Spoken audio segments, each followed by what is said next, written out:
The council's borrowing it. So like we borrow money for the Story House. The business case, rough numbers, is the council, it costs the council £60 million, but it makes £50 million in income from the tenants. So there's a £10 million gap basically.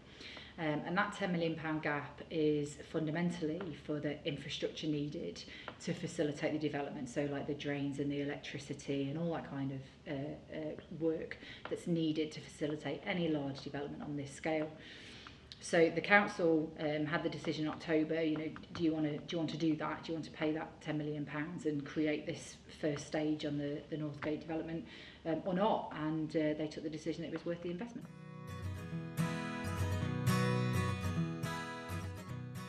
Yeah, so currently we're in the consultation phase. So since Christmas, we've done a lot of public work and a lot of work with groups and creative groups around the city and our stakeholders and our consultant stakeholders to get a feel of what the city felt about this phase one. And the shop here is about understanding those first views of the look and feel of what this phase of the scheme should be. Now we've got that, we've been able to do some images and designs, and we're going for another round of consultation to say, right, have we got this right now? Does this look like what you want in your city? We can then develop that design with a view to putting a planning application in May. The plan application, because it's quite a big one, takes quite a while to determine, and we're hoping to hit September planning committee. And then once we get the green light, hopefully, at planning committee in September, there's a further report to full council on an update as to where the project is. And then if everybody's happy in October, that's when the actual physical work start on site with a build programme that has the scheme open in spring 2021. But it's important to say that actually we do already have planning permission. Yes, that's good. So we have planning permission for a much wider scheme, and for the majority of this phase, phase one of the scheme. The slight change we've made to the scheme is taking away the hotel and replacing that with a multi-storey car park. So in essence, we retain the original planning permission. We make some changes to that planning permission by way of what we call Section 73 application, and then a fresh new application for just the car park element. Yep. And so as part of that original planning permission that we've got, we've already had significant public consultation and agreement and approval to the scheme in its totality. So in terms of the form and function of this phase, that's more or less already set with the current permission that we have. What we're talking about in this exhibition and this display and this consultation is the look and feel on that form and function, and that's what you see on the display boards today. That consultation that happened on the original scheme isn't dead. That's all in the mix and still being referred to and still being considered, and is still part of what's being Very much so. part of the design process. Yeah.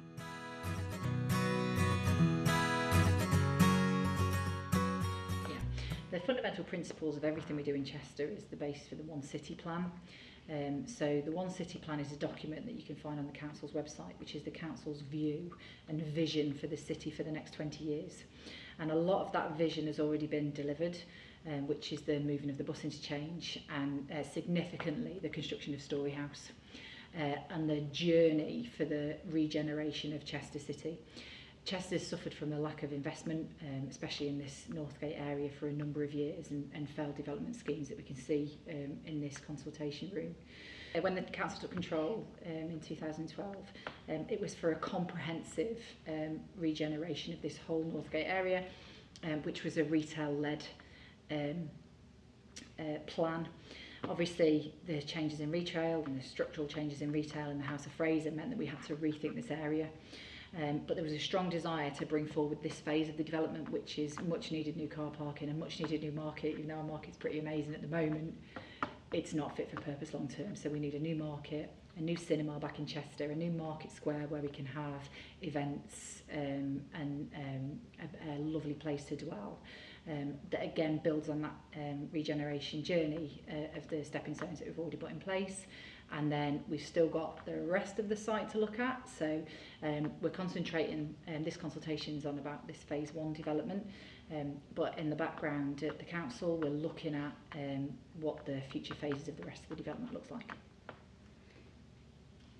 Underpinning the purpose of this phase of development is the need to regenerate this part of Chester, is to bring life back to the Northgate quarter, to build on the success of the Story House, and to bring people back into Chester, to give them another reason, and good as me, we've got enough, but give them another reason to come and visit Chester and to come back to Chester.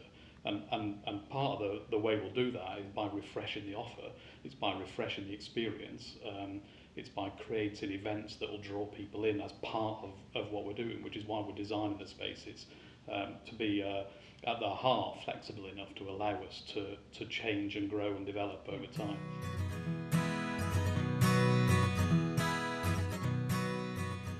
That's a really good question and one I get a lot. Background, the council doesn't set business rates, central government does. So we don't control the business rates for the city. Similarly with rents across the city, if we don't own it, we can't do anything with the rent. So we're very, it's what we can do, we can do. And I think in terms of the independence in the market, the work that we've been doing so far to encourage growth of the market with very low rents, and especially in the forum to try and keep the forum alive while the development is progressing, is demonstrative of the fact that the council is willing to work with those independents, and that the traders are really at the heart of our development. And having a fantastic market building momentum now, so that when we move into our new market, we've got a firm established mix of traders that are ready to go, is important to us. And it's important that during the build process and the construction process, it's going to be a bit disruptive, so we've got to work with them and make sure that we are giving them as much benefit as we can to keep them going through that process, develop their business. So it's in the council's interest, in terms of our retailers and our market traders, to help them as much as we can on that journey. But you'll probably be able to add some more on that. So what we're doing with the existing market is trying to almost bench test what we'll be delivering in the new market. The market, as you know, was failing considerably a couple of years back, and we needed to do a lot of work to upskill the new traders that were coming in. So we've brought a fresh number of new faces in. We've provided them with significant subsidies to come in and ease into a start of business for some of them, not just a start of just a new venture. Some of them it was the first time in business, and so we've been able to assist them in starting up. In the move across from the existing market to the new market, we have a number of packages for traders to come in at a low rent, building up to, over a 2-year period, a full rent, which in itself is benchmarked against other markets in the borough, and so the traders won't be paying any more here than they'll be paying in Ellesmere Port or Norwich or Winsford. So it's a benchmark market rent, which each of the new traders will be paying. That's really important, so that we don't gentrify the market, so that we keep it as a traditional market feel, that it's an affordable place. Having those traditional market values are really important to the council, and you can have a quality amazing environment, but you don't have to up prices and price people out, because then you lose the look and feel of the market that you want in the heart of your city. So I think the council's doing a great job, and Rob especially has put an incredible amount of work into market to try and build that established base of traders that then moves on. I can't emphasise enough how important, while the planning phase is going on and everything is construction talk and planning process, the conversations that are going on about content and what's inside the market and also what's outside the market, and the right trader, the right mix, the right art, the right design, the right events, all the things that will happen that bring the thing to life, that engage with the community, that the community bring to life, to the project, are the things that are going to make it thrive. The building's a building. It's what's inside it that's going to make it.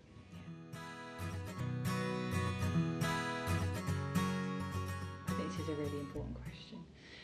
And I think it's one of the benefits of the council being the driver and the council being the developer, is that we have the whole city's interest at heart, not just the development footprint of the site. And we know that there are areas of our city that are struggling in terms of retail, and we've got a team at the council whose focus at the moment is on a retail study and the future retail of Chester and what that means. And we've approached the One City Plan as a whole city approach, and that's our sort of guiding document as to how this city should be for the future. So I think we're not as selfishly looking at this little development and saying, right, we're going to build that and go.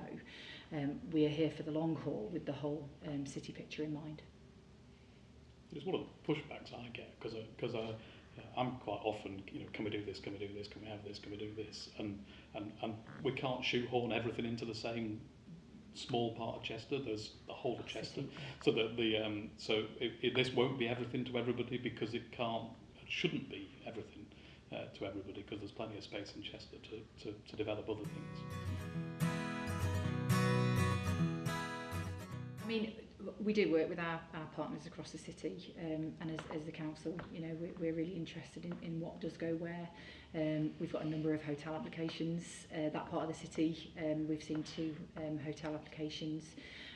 So I think it is about keeping one eye on the city and what's here already, and trying to be complementary to the changing face of the city, which is an ever-changing face of the city and trends. But I think our focus has always been on this specific development. As I don't like using the word leisure quarter because it doesn't feel right, because we've got lots of leisure across the city, but where having the Story House here and having the town hall here is sort of main leisure area of the city, and that's sort of part of our vision for what that should be.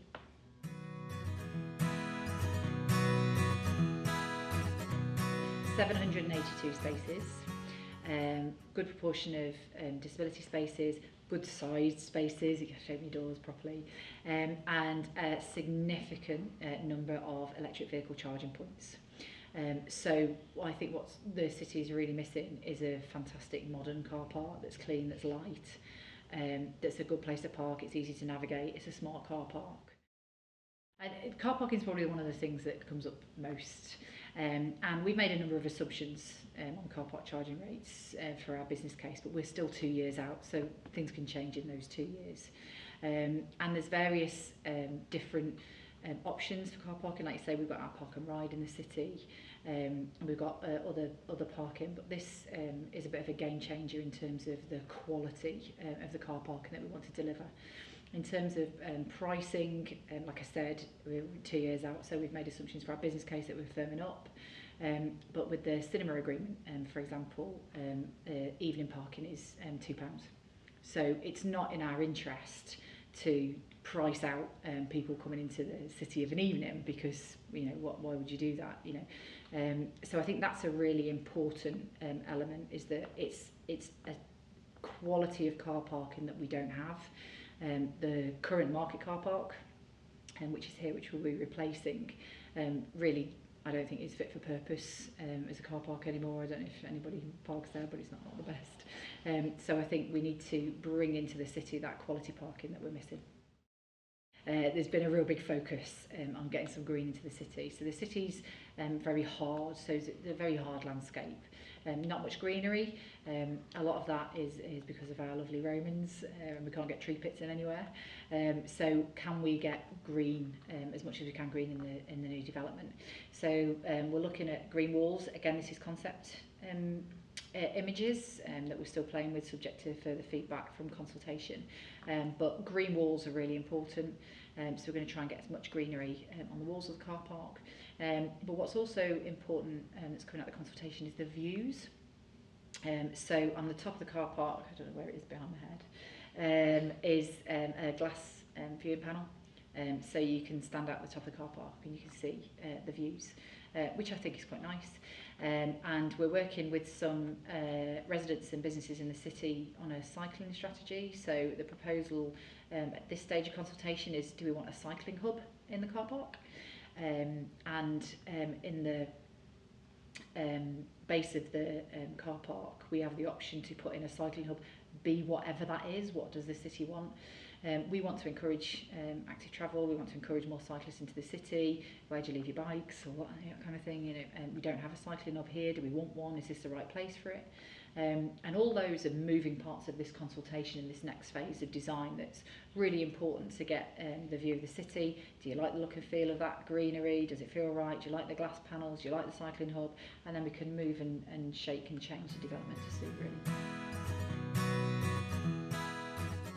So when we were originally looking at cinemas, there's a whole load of cinema operators in the mix, and we felt, and the council members felt, that Pitch House was the right fit for the city. So it's a 712 seat cinema, so it's not your massive multiplex.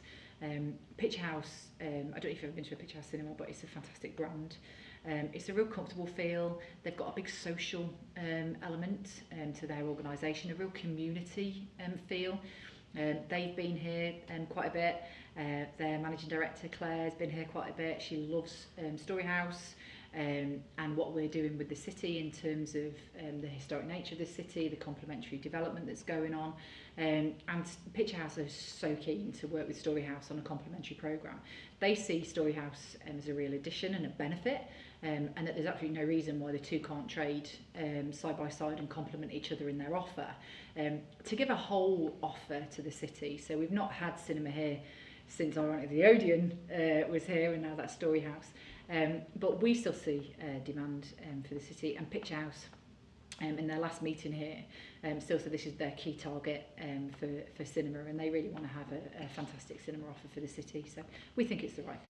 I mean, cinema is thriving despite all the multi-channels of television that are available.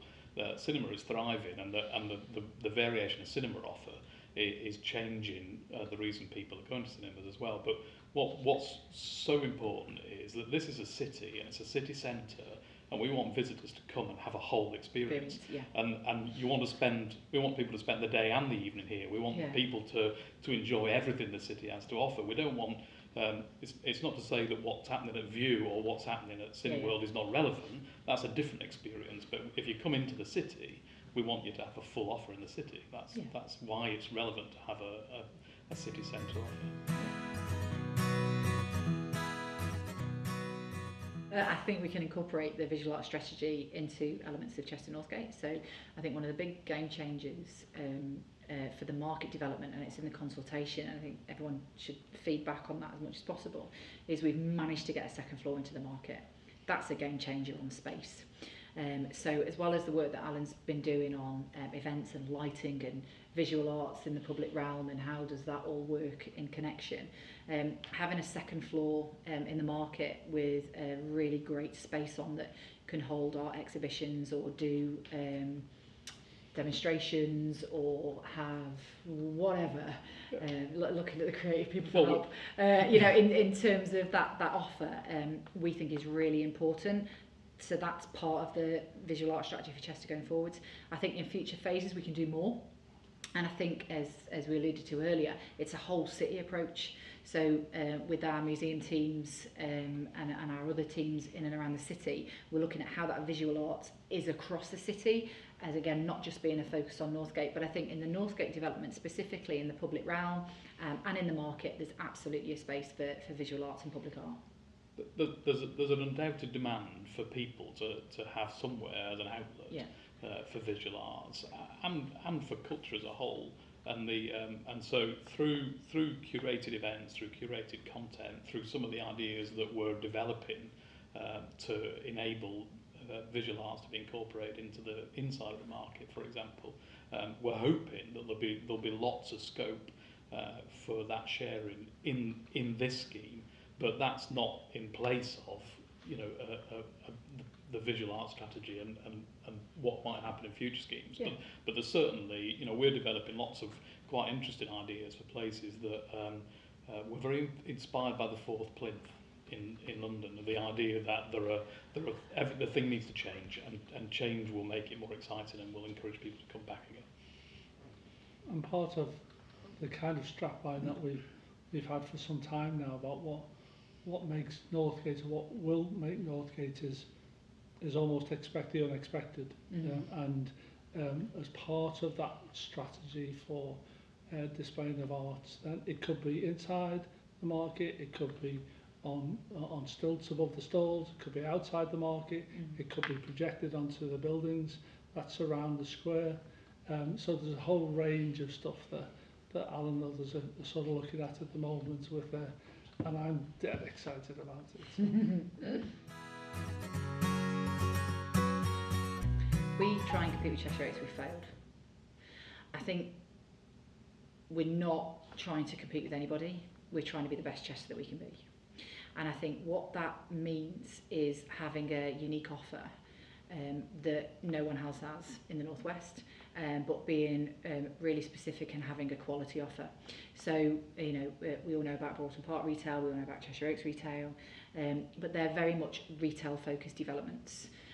Chester is a beautiful historic city that's got amazing attractions in it already. What we need to do is build on that offer. Story House, you know, there's nothing like that in and around the Northwest, and the market. If we can achieve our ambition of being a European destination market and all the stuff that Alan's been talking about tonight, that sets us apart. No one else has got that. So for me, well, I'm not trying to compete with anybody. I'm trying to make Chester the best it can be, but that it's unique. I want people coming from Manchester to Chester to say, well, we're going there for the weekend, because actually that's where we want to go, and London and wherever. So for me, it's about doing a really good quality development that's sustainable, that's got the right mix of people in it, that stands on its own 2 feet, that complements what Chester's got already, and makes us that unique Northwest destination. And we're not untypical. I mean, you know, I live locally. I go to Broughton Retail Park. I go to Cineworld. I go to Cheshire Oaks. Sometimes I go to View Cinema. I spend an awful lot of time in the centre of Chester as well. People behave in that way. You know, they go to different places for different things and for different reasons. And what we're focused on, the people of Chester first, the people from the local area second, and then everyone that we can attract and encourage to be here, and the visitors who obviously come here as a tourist destination. We hope that we engage and excite them as they discover what we're doing as well. But this is for Chester. Yeah. I think that's probably one of the biggest, most common points that comes out of the consultation when we're talking about the new market and development, is that it's sustainable development, and all the work that the city's done with no palm oil and sustainable Chester, and Steve Hughes from the Super Trees, and there's a big sort of movement in the city on sustainability, features really highly, and what we're looking at is being a completely sustainable development in terms of timber and glass and greenery, recycled materials. For me, I think that's incredibly important to the city, and we're going to do everything we can to make this development as sustainable as possible. Yeah, and I mean, adding in, you know, we're building a building, and it's in a hard space in a city, and making it as adding in the biodiversity that you'd ideally want to do, or adding the amount of green space that you ideally want to do. Realistically, we're not going to go as far as some people would want you to go, because it's not possible. But build out bamboo. You can't build out bamboo. No. So it's one of we established values of things that were really important right early on, and sustainability is the top of the list. Definitely. So it's driving every conversation is a challenge to say, is what we're doing sustainable. And it's about local produce, local traders, local supply chains, all those links, and some of our market traders are all on board with that, as well as a number of small businesses and independents in the city. You know, it's really at the heart of what a lot of people here do. So it's very much at the heart of our decisions.